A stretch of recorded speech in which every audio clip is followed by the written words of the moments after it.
સાબરકાંઠાના હિંમતનગર પાસપોર્ટ ઓફિસને ધમકી મળી છે। પાસપોર્ટ ઓફિસને બોમ્બથી ઉડાવી દેવાની ધમકી મળી છે। ઈમેલથી પાસપોર્ટ ઓફિસ ઉડાવી દેવાની ધમકી મળી છે। ઉચ્ચ પોલીસ અધિકારીઓ સ્થળ પર પહોંચ્યા છે।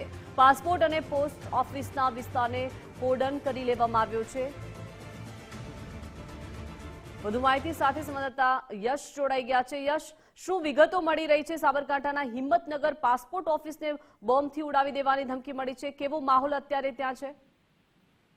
જે ચોક્કસથી જો વાત કરવામાં આવે તો અવારનવાર જે ગુજરાતની અંદર ઈમેલ હોય કે લેટર દ્વારા જે બોમ્બથી ઉડાવીને ધમકીઓ મળતી હોય છે, ત્યારે આજે હિંમતનગર પાસપોર્ટ ઓફિસ આવેલી છે અને બોમ્બથી ઉડાવીને ધમકી આપવામાં આવી હતી।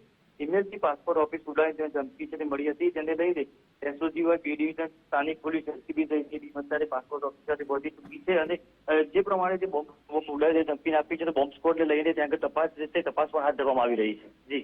જી યશ, આભાર વિગત સાથે જોડાયા તે બદલ।